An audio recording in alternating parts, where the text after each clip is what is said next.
কিশোরগঞ্জের বিএনপি নেতা জাহাঙ্গীর হত্যায় চাঞ্চল্যকর তথ্য। খুনিদের আশ্রয় দেন উপজেলা ছাত্রদলের আহ্বায়ক। ৩ আসামি ৫ দিন করে রিমান্ডে।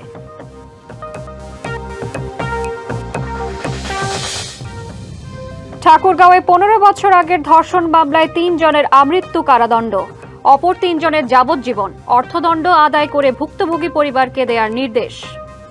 কিশোরগঞ্জের মিঠামইনে বিএনপি নেতা জাহেদুল আলম জাহাঙ্গীর হত্যা মামলার তদন্তে উঠে আসছে চাঞ্চল্যকর তথ্য। কিলিং মিশনের জন্য ভাড়া করা হয় ৩ পেশাদার অপরাধীকে। মিশন শেষ করতে সময় নেন মাত্র ১ মিনিট। এদিকে ভাড়াটে খুনিদের নিজ বাড়িতে আশ্রয় দেন উপজেলা ছাত্রদলের আহ্বায়ক। উঠে এসেছে এমন তথ্য, হত্যা পরিকল্পনার নেপথ্যে আছেন প্রভাবশালী আরেক নেতা। এদিকে মামলায় ৩ আসামির ৫ দিন করে রিমান্ড মঞ্জুর করেছে আদালত। মাত্র ১ মিনিট, এরই মাঝে সম্পন্ন কিলিং মিশন। কিশোরগঞ্জের মিঠামইন উপজেলা বিএনপি নেতা জাহেদুল আলম জাহাঙ্গীর হত্যাকাণ্ড যেন হার মানায় সিনেমার গল্পকেও। গত ১৫ জুলাই নিজ বাড়ির সামনেই খুন হন তিনি, তবে হত্যার ছক আঁকা হয় আরও অনেক আগে। এজন্য কাশিমপুর কারাগার থেকে জামিনে বের করে আনা হয় ৩ পেশাদার অপরাধীকে। ১২ জুলাই কিশোরগঞ্জে আসেন তারা। ওঠেন জাহাঙ্গীরের বাড়ির পাশেই উপজেলা ছাত্রদলের আহ্বায়ক মোকাররম হোসেন খোকার বড় ভাইয়ের বাড়িতে। এরপর শুরু হয় রেকি।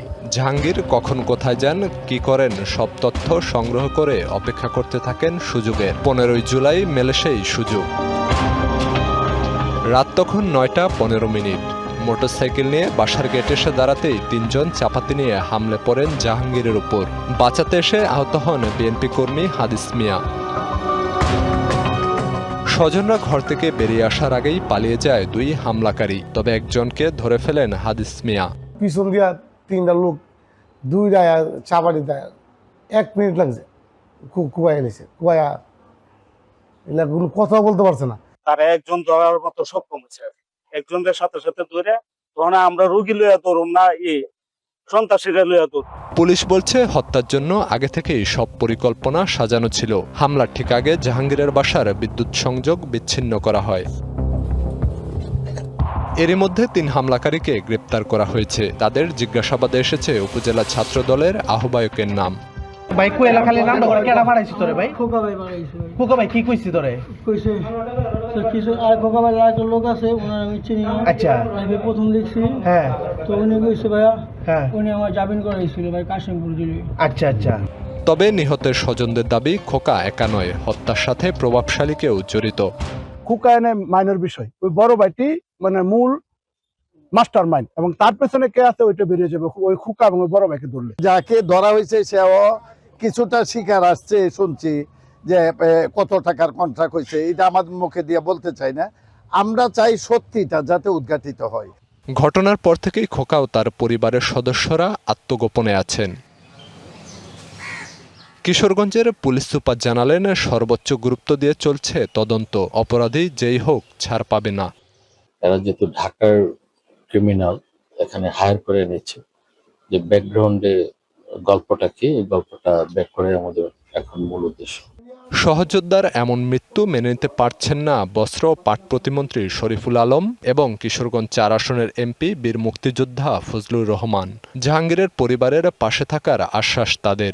আমি এটা শেষ দেখ এই কথাটা আপনাদেরকে বলতেছি, জাহাঙ্গীরের হত্যাকাণ্ড বিনা মানে কি বলবো, বিনা শাস্তিতে যাবে না। যেহেতু খুনিরা ধরা পড়েছে স্পটে, আমরা বিশ্বাস করি এর পিছনে যত শক্তিশালী হোক, যারাই জড়িত থাকুক, প্রকৃত খুনি যারা, তারা গ্রেফতার হবে এবং তারা বের হবে।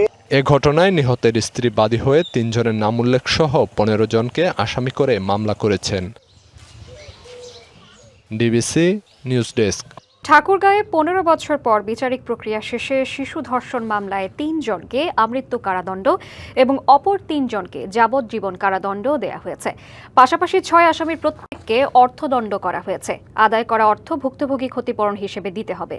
প্রয়োজনে আসামিদের স্থাবর ও অস্থাবর সম্পত্তি নিলামে বিক্রি করে ওই অর্থ আদায়ের জন্য জেলা প্রশাসককে প্রয়োজনীয় ব্যবস্থা নিতে নির্দেশ দেওয়া হয়েছে।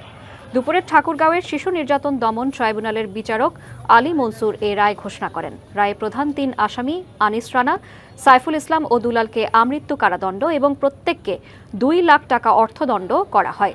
এছাড়া অপর 3 আসামি আনিসুর, খতিবুর খতু ও লালুকে যাবজ্জীবন কারাদণ্ড, প্রত্যেককে 1 লাখ টাকা অর্থদণ্ড এবং অনাদায়ে আরও 1 বছরের সশ্রম কারাদণ্ড দেওয়া হয়েছে। 2011 সালের 21শে অক্টোবর ঠাকুরগাঁও সদর উপজেলার দক্ষিণ সালন্দর এলাকায় 14 বছর বয়সী এক কিশোরীকে অপহরণ ও সংঘবদ্ধ ধর্ষণ করা হয়। ঘটনার 4 দিন পর ভুক্তভোগীর বাবা ঠাকুরগাঁও সদর থানায় মামলা দায়ের করেন। ঢাকা আরিচা মহাসড়কের মানিকগঞ্জের বরঙ্গাইল এলাকায় বাস খাদে পড়ে দেলোয়ার হোসেন নামে এক যাত্রী নিহত হয়েছেন। সকালের এই দুর্ঘটনায় আহত হয়েছেন অন্তত 20 জন। আহতদের স্থানীয় হাসপাতালে চিকিৎসা দেওয়া হয়েছে। পুলিশ জানায়, সেলফি পরিবহনের একটি বাস পাটুরিয়া থেকে ঢাকা যাওয়ার পথে বরঙ্গাইল এলাকায় বাসটি রাস্তার পাশে খাদে পড়ে যায়। দুর্ঘটনার পর থেকে বাস চালক ও হেলপার পলাতক। এ ঘটনায় মামলার প্রস্তুতি চলছে জানিয়েছে পুলিশ। দেশের কৃষি সম্প্রসারণ ও উন্নত মানের বীজ উৎপাদনে গুরুত্বপূর্ণ ভূমিকা রেখে আসছে পটুয়াখালীর দশমিনা উপজেলার বিএডিসির বীজ বর্ধন খামার।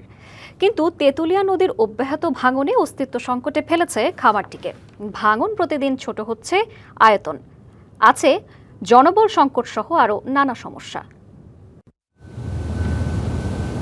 দিগন্তচোরা সবুজের সমারোহ, সুশৃঙ্খলভাবে সাজানো বীজ উৎপাদনের মাঠ। পটুয়াখালীর দশমিনা উপজেলার চরাঞ্চলের 1000 একরের বেশি জমি নিয়ে 20 বছর আগে গড়ে তোলা হয় বিএডিসির এই বীজ বর্ধন খামার। এখানেই উৎপাদিত হচ্ছে ধানসহ বিভিন্ন ফসলের ভিত্তি ও প্রত্যায়িত বীজ। চলে নতুন জাত উদ্ভাবনের গবেষণাও। তবে তেঁতুলিয়া নদীর অব্যাহত ভাঙনের মুখে প্রতিদিনই ছোট হচ্ছে খামারের আয়তন। ভাঙতে ভাঙতে নদী চলে এসেছে প্রশাসনিক ভবনের খুব কাছে। দ্রুত ভাঙন রোধে ব্যবস্থা না নিলে চলতি বর্ষাতেই দক্ষিণাঞ্চলের কৃষি উন্নয়নে গুরুত্বপূর্ণ ভূমিকা রাখা এই খামার বিলীন হবে নদীগর্ভে, এমন আশঙ্কা সংশ্লিষ্টদের। ভাঙন প্রতিরোধে অর্থনৈতিকভাবে ফিজিবল, আমাদের যদি বালির ব্যাগ দিলে এটা স্থায়ী হয়, আর যদি আমরা এটা বাড়ায় আরও 2-3 কিলোমিটার করতে পারি তাহলে এই খামারটা আর জমি ভাঙন থেকে রক্ষা পায়। কারণ ভাঙনটা মোটামুটিভাবে নিয়ন্ত্রণে চলে আসে এবং খামার অ্যাজ ইউজুয়াল কার্যক্রম চলতে পারে। কেবল নদী ভাঙন নয়, জনবল সংকটের কারণে ব্যাহত হচ্ছে খামারের কার্যক্রম। অনুমোদিত 35টি পদের বিপরীতে কর্মরত মাত্র 3 জন। প্রয়োজনীয় জনবল না থাকায় মাঠে পড়ে নষ্ট হচ্ছে কৃষি উপকরণ আর সরকারের কোটি টাকার সম্পদ। এ অবস্থার মাঝেই খামারটি পরিদর্শন করে ভাঙন রোধে ব্যবস্থা নেওয়ার পাশাপাশি প্রয়োজনীয় জনবল নিয়োগের আশ্বাস দিয়েছেন প্রবাসী কল্যাণ ও বৈদেশিক কর্মসংস্থান প্রতিমন্ত্রী নুরুল হক নূর। এখানে যদি জনবল দেওয়া হয় এবং এখানে যদি ভাঙন প্রোটেকশন নেওয়া হয় এবং এইটার পাশাপাশি যদি তরের কিছু জমিকে কানেক্টেড করে সরকারের যে চিন্তা ভাবনা যে আপনার বিশেষ করে অল্প সময়ের মধ্যে যেসব ফসলের উৎপাদন ভালো হয়, দ্রুত বর্ধনশীল, সেক্ষেত্রে এই খামারটিকে তো একটি মডেল হিসেবে এটার ধারাবাহিকতা অব্যাহত রাখা যায়, তাতে এই অঞ্চল না শুধু সারা বাংলাদেশের মানুষই এটার দ্বারা উপকৃত হবে। কৃষি বাঁচলে বাঁচবে দেশ, তাই খামারটি রক্ষায় সরকার দ্রুত পদক্ষেপ নেবে এমন প্রত্যাশাই সবার। DBC news desk. কৃষি ঋণ মওকুফ করার ক্ষেত্রে কোনো দল বা ধর্ম দেখা হয়নি। দুপুরে পঞ্চগড়ের বোদা পাইলট উচ্চ বিদ্যালয়ে মাঠে কৃষি ঋণ মওকুফের সনদ বিতরণ অনুষ্ঠানে এমন মন্তব্য করেন পানি সম্পদ প্রতিমন্ত্রী ফরহাদ হোসেন আজাদ। বলেন, সরকারের কাছে পর্যাপ্ত সার মজুদ আছে। কেউ কারসাজির চেষ্টা করলে তাকে দ্রুত আইন প্রয়োগকারী সংস্থার হাতে তুলে দেওয়ার আহ্বান জানান তিনি।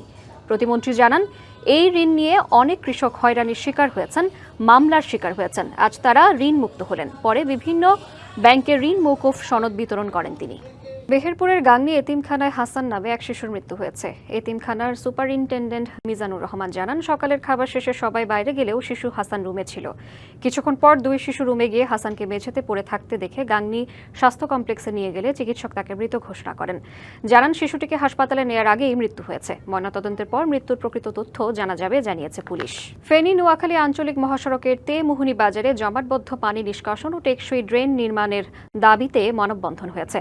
দুপুরে সদর উপজেলার 5গাছিয়া ইউনিয়নের তেমুহুনী বাজারে মানববন্ধনে স্থানীয়রা অংশ নেন। তাদের অভিযোগ, ফেনী নোয়াখালী আঞ্চলিক মহাসড়ক নির্মাণের সময় রাস্তার পাশের ড্রেনগুলো ভরাট হয়ে যায়। এরপর আর কোনো নতুন ড্রেনেজ ব্যবস্থা গড়ে ওঠেনি।